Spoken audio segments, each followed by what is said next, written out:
அனைவருக்கும் வெற்றி தமிழ் பயிற்சி அகாடமியின் சார்பாக இனிய வணக்கம். இந்த ஷார்ட்ஸில் நம்ம 10th எக்கனாமிக்ஸில் இருக்கக்கூடிய ஜிஎஸ்டியை பற்றி தாங்க பார்க்க போகிறோம். ஸோ இந்த பகுதி தான் நீங்கள் நல்லா பார்த்து வச்சுக்கிறணும். ஸோ இதில் என்னென்ன வினாக்கள்லாம் இருக்குது அப்படின்னு சொல்லி பார்த்தீங்க அப்படின்னா, ஃபஸ்ட்டு பாருங்கள், ஜிஎஸ்டி அப்படின்னா என்ன சொல்கிறோம்? குட்ஸ் அண்டு சர்வீஸ் டேக்ஸ், அதாவது பண்டங்கள் மற்றும் பணிகள் வரி அப்படின்னு சொல்லி சொல்கிறோம். ஸோ இது மறைமுக வரிங்க இந்த ஜிஎஸ்டி அப்படின்றது. அடுத்து இது இந்திய நாடாளுமன்றத்தில் எப்போ கொண்டு வர்றாங்க அப்படின்னா மார்ச் 29, 2017 இதை கொண்டு வர்றாங்க. பாராளுமன்றத்தில் அறிமுகப்படுத்தப்படுது. பட் இது எப்போது நடைமுறைக்கு வருது அப்படின்னு பார்த்தீங்க அப்படின்னா ஜூலை 1, 2017 தான் இது நடைமுறைக்கு வருதுங்க. அப்போ பாராளுமன்றத்தில் எப்போது கொண்டு வராங்க அப்படின்னா மார்ச் 29, 2017. எப்போ நடைமுறைக்கு வருது அப்படின்னா ஜூலை 1, 2017ங்க.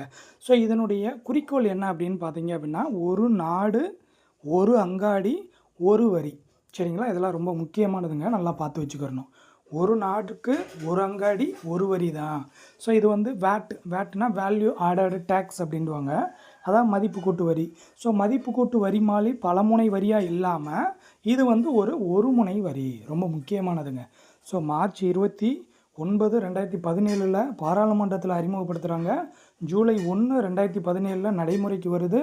இதோட குறிக்கோள் ஒரு நாடு ஒரு அங்காடி ஒரு வரி. அதுக்கப்புறம் இது என்னதுங்க, பேட் மாதிரி பலமுனை வரி கிடையாது, ஒரு முனை வரி. சரிங்களா? ஸோ இதெல்லாம் நல்லா பார்த்து வச்சுக்கிறணும். அடுத்தது, ஜிஎஸ்டியை அறிமுகப்படுத்திய முதல் நாடு எது தெரிஞ்சு வச்சுக்கிறணுங்க. ஸோ 1954 ஜிஎஸ்டியை அறிமுகப்படுத்திய முதல் நாடு எது அப்படின்னு பார்த்தீங்க அப்படின்னா ஃப்ரான்ஸ் நாடு தான். சரியாங்க? ஸோ ஞாபகம் வச்சுக்கோங்க, ஃப்ரெண்ட்ஸ் எல்லாம் சேர்ந்து அறிமுகப்படுத்தினாங்க அப்படின்னு ஞாபகம் வச்சுக்கோங்க. So France. சரிங்களா? மிக முக்கியமான பகுதி, நல்லா பார்த்து வச்சுக்கோங்க.